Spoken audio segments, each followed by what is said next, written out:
معزز سامعین نظام، السلام علیکم ورحمۃ اللہ وبرکاتہ۔ آپ کے پسندیدہ علمی و ثقافتی چینل سچا پیغام کے دینی تعلیماتی پروگرام میں آپ کا خیر مقدم ہے۔ آج کی مجلس میں ہم آنے والی شب برات کے معمولات پر بات کریں گے۔ شب برات یعنی شعبان کی 15ویں رات، جو اس سال ہمارے ملک کے چاند کے لحاظ سے 9 اپریل کی رات ہے، اس کے معمولات کی شرعی و دینی حیثیت اپنی جگہ ہے۔ جہاں تک اس رات میں مساجد میں جمع ہونے اور بیانات سننے سنانے کا معمول رہا ہے، اس کے متعلق خصوصی طور پر اس سال کی تشویشناک صورتحال پر ملک کے ذمہ دار علماء کرام اور مفتیان اعظام کا مخلصانہ مشورہ اور جمعیت علماء ہند کی اپیل جو آئی ہے، ان سب کا خلاصہ تقریباً یکساں ہے۔ جمعیت علماء ہند کی اپیل کا خلاصہ ملاحظہ فرمائیں۔ اس موقع پر اپنے گھروں میں رہ کر ہی عبادت کریں، قرآن مجید کی تلاوت کریں۔ شب برات میں عبادت کرنا باعث اجر و ثواب ہے اور اس کی خصوصی اہمیت ہے۔ نفلی عبادت جس قدر ہو سکے وہ اس رات میں انجام دیں، ذکر کریں، تسبیح پڑھیں، دعائیں کریں، ایصال ثواب کا اہتمام کریں۔ یہ ساری عبادتیں گھر پر رہ کر بہتر طریقے سے انجام دی جا سکتی ہیں۔ اس رات میں عام حالات میں بھی گھروں سے باہر نکلنا، دیر رات سڑک پر ہنگامہ کرنا، گاڑیاں چلانا خلاف شرع اور خلاف قانون ہیں۔ جہاں تک کرونا وائرس سے پیدا شدہ موجودہ حالات ہیں، جن میں انسانی زندگی کی حفاظت کے لیے سماجی دوری، گھروں میں رہنے وغیرہ کی ہدایات دی گئی ہیں، ایسا کوئی بھی عمل کرنا مزید و شدید غلط اور شرعاً ممنوع اور قانوناً جرم ہوگا۔ ماہرین طب کے مطابق یہ بیماری ایک دوسرے کے قریب رہنے، مصافحہ کرنے، یہاں تک کہ کسی چیز کو چھونے اور پھر اس چھوئی ہوئی چیز کو دوسرے شخص کو چھونے کی وجہ سے بھی پھیلتی ہے۔ جہاں لوگوں کا اجتماع ہو، وہاں تیزی سے اس کے پھیلنے کا اندیشہ ہے۔ ان حالات میں عبادت کی اہمیت اور انسانی زندگی کی حفاظت کے سلسلے میں شرعی ہدایات کو سامنے رکھتے ہوئے اپیل کی جاتی ہے کہ شب برات کے موقع پر ہرگز اپنے گھروں سے باہر نہ نکلیں، بلکہ اپنے گھروں میں نماز اور دیگر عبادتوں میں خود کو مشغول رکھیں۔ گاڑی پر سوار ہو کر سڑک پر نہ گھومیں اور نہ ہی آتش بازی جیسے خلاف شرع اعمال میں ملوث ہوں۔ قبرستان جانے کے بجائے اپنے وفات شدہ عزیز و اقارب کے لیے گھر پر رہ کر ہی ایصال ثواب کا اہتمام کریں، ان کے حق میں مغفرت کی دعائیں کریں۔ اس رات بھی مسجدوں میں فرض نماز کی ادائیگی کے لیے نہ جائیں، بلکہ اپنے گھروں میں رہ کر سبھی نمازیں ادا کریں۔ ہر فرد اپنے مقام پر توبہ، استغفار اور ذکر و دعا کا ضرور اہتمام رکھے۔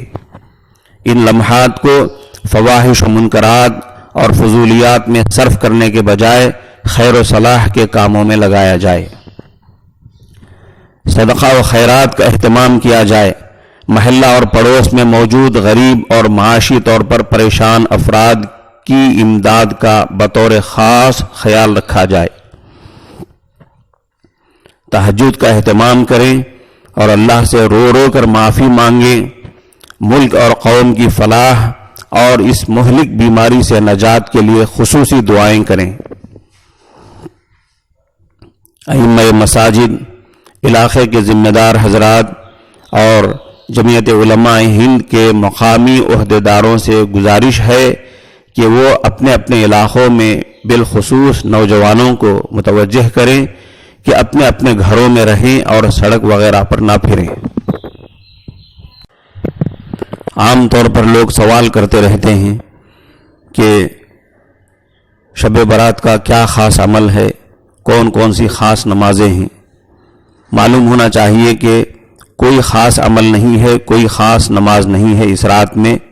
اس رات کی فضیلت پانے کے لیے تلاوت قرآن، درود شریف، ذکر و اذکار، دعا و استغفار، قضا نمازوں کی ادائیگی، نوافل اور تہجد، اس جیسی جتنی عبادتیں چاہیں حسب توفیق کریں۔ 15ویں شعبان کے روزے کے متعلق علماء کرام کا مشورہ یہ ہے کہ یہ روزہ زیادہ سے زیادہ نفل ہے۔ اگر ایام 20 کے 3 روزے یعنی چہارشنبہ، جمعرات اور جمعہ، 13ویں، 14ویں، 15ویں تاریخ کے 3 روزے رکھ لیے جائیں تو اس کی جو عظیم فضیلت ہے وہ بھی مل جائے گی اور 15ویں شعبان کا روزہ بھی ہو جائے گا۔ چاند کے کسی بھی مہینے کی 13ویں، 14ویں اور 15ویں 3 تاریخوں کے 3 روزے ایام 20 کے روزے کہلاتے ہیں۔ احادیث میں اس کی بڑی فضیلت آئی ہے۔ عبداللہ ابن عمرو ابن عاص رضی اللہ عنہما بیان فرماتے ہیں، رسول اللہ صلی اللہ علیہ وسلم نے مجھے فرمایا، ہر مہینے میں 3 دن روزے رکھ لیا کرو، کیونکہ ہر نیکی کا بدلہ 10 گنا ملے گا، اور اس طرح یہ 3 روزے سال بھر کے روزوں کے برابر ہو جائیں گے یا پوری عمر کے روزوں کے برابر ہو جائیں گے۔ یہ ایام 20 ہی کے روزے ان عبادتوں اور ان روزوں میں سے ہیں جن کی رسول اللہ صلی اللہ علیہ وسلم نے وصیت فرمائی ہے۔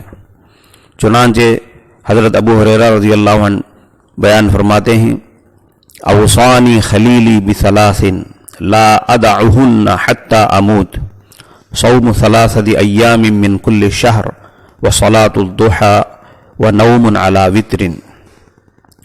مجھے میرے جانی دوست نبی کریم صلی اللہ علیہ وسلم نے 3 چیزوں کی وصیت فرمائی ہے کہ موت سے پہلے ان کو میں کبھی نہ چھوڑوں۔ ہر مہینے میں 3 دن روزے رکھنا، چاشت کی نماز پڑھنا اور وتر پڑھ کر سونا۔ علماء کرام کا یہ بہت اچھا مشورہ ہے۔ چھٹی کے اس موقع پر اس پر عمل کرنا آسان بھی ہے۔ سامعین کرام، شرعی مسائل کے موضوع کے تحت ترکے کے مسائل سماعت فرمائیں۔ جیسا کہ عرض کیا گیا تھا کہ ہمارے یونیورسل کانسٹیٹیوشن میں یعنی شریعت اسلامیہ میں کچھ خاص وارث مردوں اور خاص وارث عورتوں کے حصے مقرر ہیں، فکس ہیں۔ ان میں سے مرحوم کے باپ، دادا اور مرحومہ عورت کے شوہر کا ترکہ بیان کر دیا گیا۔ انہی میں سے ایک مرحوم کا اخیافی بھائی ہے، یعنی مرحوم کا ماں شریک بھائی، مرحوم کی والدہ کا لڑکا جس کا باپ دوسرا ہے، یعنی مرحوم شخص کا باپ اور ہے اور اس کا باپ دوسرا ہے، دونوں کی ماں ایک ہے۔ ایسے 2 افراد کو اخیافی بھائی یا ماں شریک بھائی کہا جاتا ہے۔ اس وقت اس اخیافی بھائی یعنی ماں شریک بھائی کے حصے بیان کیے جا رہے ہیں جو ترکے میں سے اسے ملتے ہیں۔ اس کی 3 صورتیں ہیں۔ ایک چھٹا حصہ ملنے کی صورت، دوسری صورت تہائی حصہ ملنے کی، تیسری صورت ترکے سے محرومی۔ تفصیل سماعت فرمائیں۔ مرحوم کا اخیافی بھائی صرف ایک ہے تو اس کو ترکے کا تہائی حصہ ملے گا، یعنی مرحوم کی پراپرٹی کے 3 حصے کر کے ایک حصہ اس ایک اخیافی بھائی کو دیا جائے گا۔ دوسری صورت، اگر اخیافی بھائی 2 یا 2 سے زائد ہوں تو سب کو مجموعی طور پر چھٹا حصہ ملے گا، یعنی ترکے کے 6 حصے کر کے ایک حصہ ان اخیافی بھائیوں کو مجموعی طور پر دے دیا جائے گا۔ تیسری صورت، اگر مرحوم کے وارثین میں مرحوم کی اولاد ہو، یعنی بیٹے بیٹیاں پوتے پوتیاں یا مرحوم کا باپ یا دادا میں سے کوئی بھی موجود ہو تو اخیافی بھائیوں کو ترکہ نہیں ملے گا۔ اس موضوع سے متعلق باقی مسائل انشاءاللہ اگلی مجلسوں میں بیان کیے جائیں گے۔ سامعین کرام، آداب زندگی کے تحت آداب تعزیت سماعت فرمائیں۔ موت یا ایسے ہی کسی اور شدید حادثے کے وقت مصیبت زدہ کو تسلی دینا اور اس کے ساتھ ہمدردی کا اظہار کرنا اور اس کا غم ہلکا کرنے کی کوشش کرنا، یہ اونچے اخلاق میں سے ہے جس کی اسلام میں تعلیم دی گئی ہے۔ رسول اللہ صلی اللہ علیہ وسلم خود بھی اس کا اہتمام فرماتے تھے اور دوسروں کو اس کی ہدایت اور ترغیب بھی دیتے تھے۔ چنانچہ روایتوں میں ہے، حضرت عبداللہ ابن مسعود رضی اللہ عنہ فرماتے ہیں، حضرت صلی اللہ علیہ وسلم نے ارشاد فرمایا، جس نے کسی مصیبت زدہ کی تعزیت کی، یعنی کسی مصیبت زدہ انسان کے پاس جا کر اس کو تسلی دی اور ہمدردی کا اظہار کیا، اس کا غم ہلکا کرنے کی کوشش کی، تو اس کے لیے اتنا ہی ثواب ملے گا جتنا اس مصیبت زدہ کو ملتا ہے۔ یعنی وہ مصیبت زدہ انسان اس مصیبت پر، اس حادثے پر صبر کرنے کی وجہ سے اللہ کی طرف سے جتنا ثواب پاتا ہے اتنا ہی ثواب اس تسلی دینے والے کو ملتا ہے۔ اس کے بھی کچھ آداب ہیں، ملاحظہ فرمائیں۔ نمبر 1، اتباع سنت کی نیت سے تعزیت کرنا۔ نمبر 2، غم کا اظہار کرنا۔ نمبر 3، اس مصیبت زدہ انسان کی مصیبت کو پیش نظر رکھتے ہوئے اس کے مطابق مناسب الفاظ میں تعزیت کرنا، اور جب تعزیت کے لیے جائیں تو بات چیت بالکل کم کرنا، یہ بھی ایک خاص ادب ہے۔ اور تعزیت کے وقت کوئی ہنسی مذاق والی بات نہ ہونے پائے، اس کا خاص خیال رکھنا، اور غم کا اظہار کرنا، یعنی اپنے انداز سے اور الفاظ سے ایسا ظاہر کرنا کہ ہم بھی غم میں شریک ہیں۔ حضرت معاذ بن جبل رضی اللہ عنہ کے لڑکے کا انتقال ہو گیا تو رسول اللہ صلی اللہ علیہ وسلم نے ان کے نام ایک تعزیت نامہ لکھوا کر بھیجا۔ اس کا مضمون سماعت فرمائیں۔ بسم اللہ الرحمن الرحیم۔ یہ خط اور یہ تعزیت نامہ اللہ کے رسول محمد کی طرف سے معاذ ابن جبل کے نام صلی اللہ علیہ وسلم۔ السلام علیکم، میں پہلے تم سے اللہ کی حمد بیان کرتا ہوں جس کے سوا کوئی معبود نہیں۔ اس کے بعد دعا کرتا ہوں کہ اللہ تعالیٰ تم کو اس صدمے پر اجر عظیم دے اور تمہارے دل کو صبر عطا فرمائے، اور ہم کو اور تم کو نعمتوں پر شکر کی توفیق دے۔ حقیقت یہ ہے کہ ہماری جانیں، ہمارے مال اور ہمارے اہل و عیال یہ سب اللہ کے مبارک عطیے ہیں اور اس کی سپرد کی ہوئی امانتیں ہیں۔ اس اصول کے مطابق تمہارا لڑکا بھی تمہارے پاس اللہ کی امانت تھا۔ اللہ نے جب تک چاہا خوشی اور عیش کے ساتھ تم کو اس سے نفع اٹھانے اور جی بہلانے کا موقع دیا، اور جب اس کی مشیت ہوئی اپنی اس امانت کو تم سے واپس لے لیا۔ وہ تم کو اس پر بڑا اجر دینے والا ہے۔ اللہ کی خاص نوازش اور اس کی رحمت اور اس کی طرف سے ہدایت کی تم کو بشارت ہے، اگر تم نے ثواب اور رضائے الہی کی نیت سے صبر کیا ہو۔ اے معاذ، صبر کرو، ایسا نہ ہو کہ جزا فضا تمہارے قیمتی اجر کو غارت کر دے اور پھر تمہیں ندامت ہو کہ صدمہ بھی پہنچا اور اجر و ثواب سے بھی محرومی رہی۔ یقین رکھو کہ جزا فضا سے کوئی مرنے والا واپس نہیں آتا اور نہ اس سے رنج و غم دور ہوتا ہے۔ اللہ کی طرف سے جو حکم اترتا ہے وہ ہو کر رہنے والا ہے، بلکہ یقیناً ہو چکا۔ والسلام۔ ہمارے موضوعات میں سے ایک خاص موضوع جائزہ لینا، اس کے تحت معذرت کے ساتھ ہم آپ سے یہ پوچھنا چاہتے ہیں کہ کل آپ نے اپنے گھر والوں سے یا دوسرے لوگوں سے بات کرنے میں کتنا وقت لگایا اور اللہ سے بات کرنے میں کتنا وقت لگایا، یعنی قرآن کی تلاوت میں؟ کامنٹ باکس میں آپ اس کا جواب لکھیں گے۔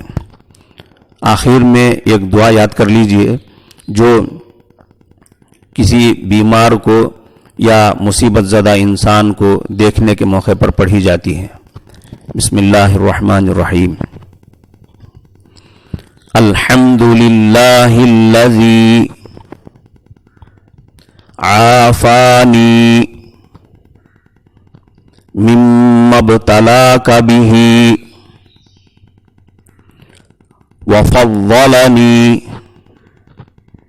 علی کثیر ممن خلق تفضیلا۔ اس کا مضمون اور اس کا معنی بہت ہی بڑھیا معنی ہے، بہت ہی مناسب مضمون ہے۔ اس مضمون کو ذہن میں رکھتے ہوئے یہ دعا پڑھا کریں۔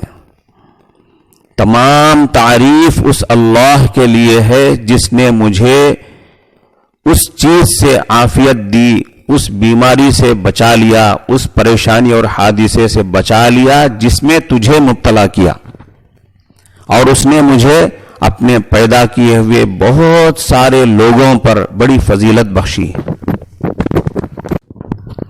بہرکیف سامعین کرام، آج کے پروگرام میں اسی پر اکتفا کرتے ہیں، انشاءاللہ پھر ملاقات کریں گے۔ السلام علیکم ورحمۃ اللہ وبرکاتہ۔